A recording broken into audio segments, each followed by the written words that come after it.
Hello everybody, my name is E.White, and this is my presentation into the evolution of video games and graphics. This is for my course ID2 5173-X20. Before we begin, I want everyone to take a look at the screen behind me and tell me what memories this brought back. What does this image bring to you? What does it mean to you? And what does this image take you visually? If you say anything like gaming 90s, retro, Mario, etc., then you are correct.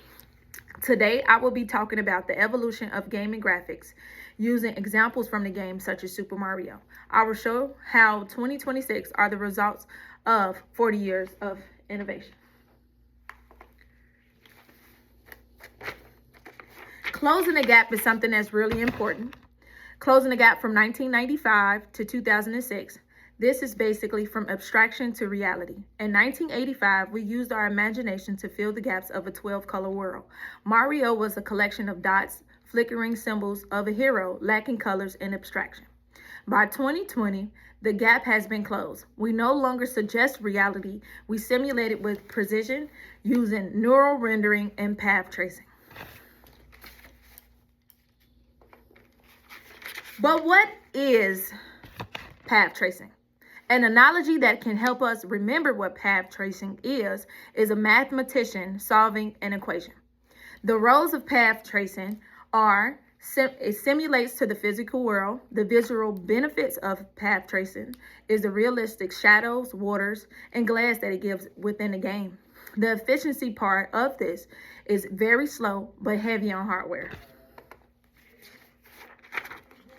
When it comes down to neural rendering, we can think of this analogy to help us remember.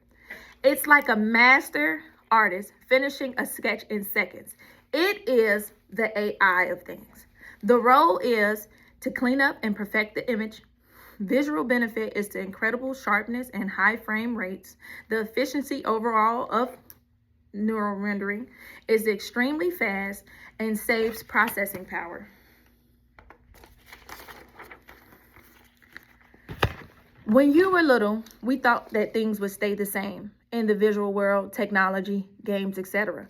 But as we go on, we see that technology amazes us nowadays. With every step we take, with the opportunity to create something new. Now look at this image behind me. What sticks out about this image? What is strange about this image? What makes it look different? This right here is the Mario version from 1985. This is what we would call the pixel start. If we take a close look at this image, if we take a look at the mustache was created to visually separate the nose and from the face in an 8-bit grid where mouths were impossible to render during this time.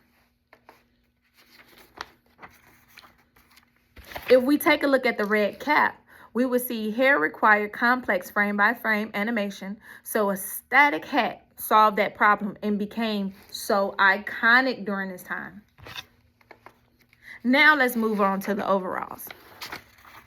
If we look at the overalls, these were not simply added by a fashion choice. These were added to show that the arm movement against the body. Without them, the walking cycle of Mario would have just showed one color block at a time.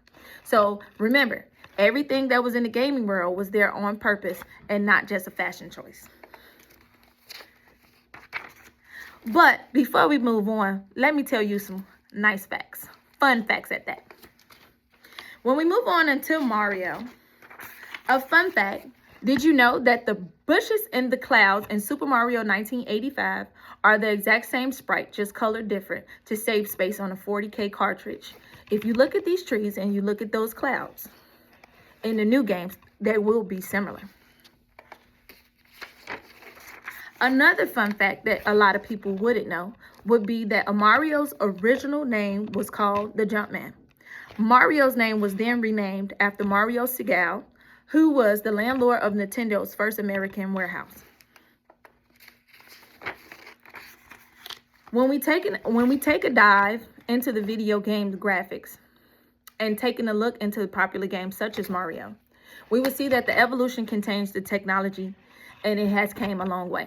Technology is basically now the bridge that connects imagination to reality.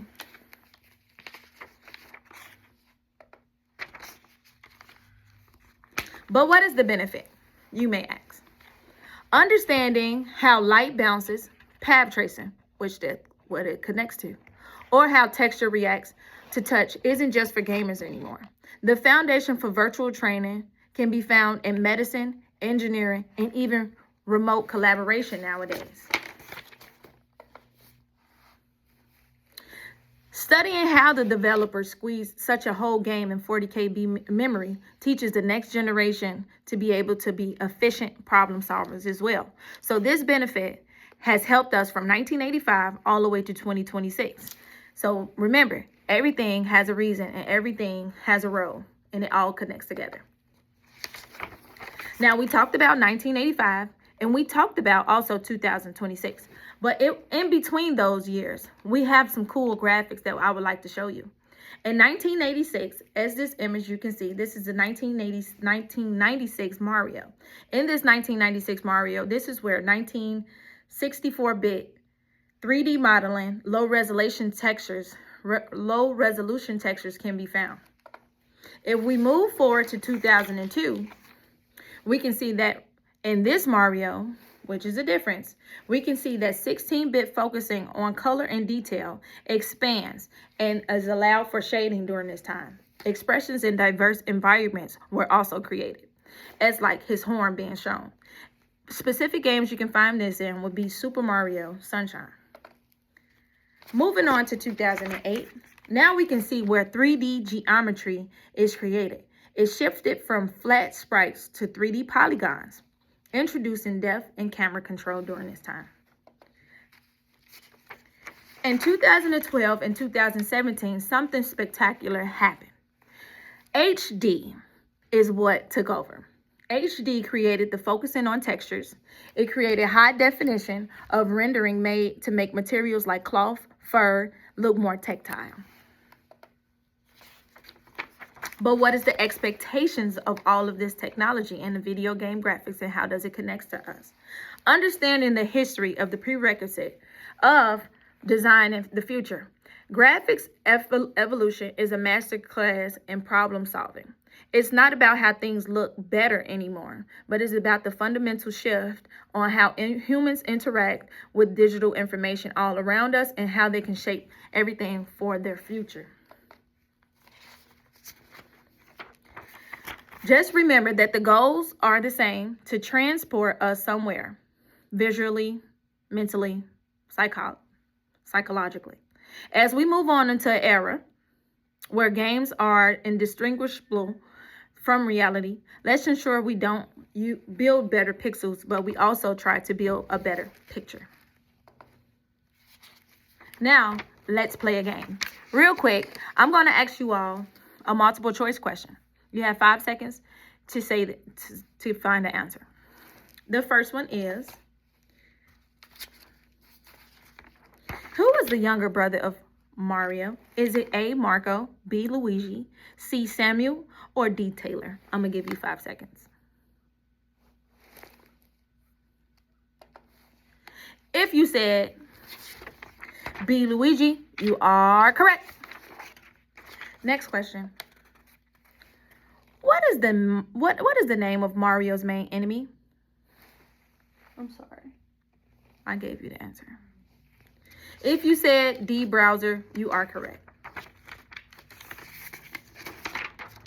What power-up allows Mario to throw fireballs? Is it A, mushrooms, B, boomerang flower, C, superstar, or D, fire flower? I'm going to give you 5 seconds.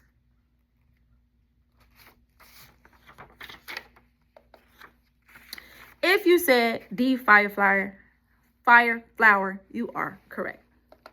In conclusion, when you look back at the flickering squares, we don't see bad graphics. We see the birth of a language that we did not know.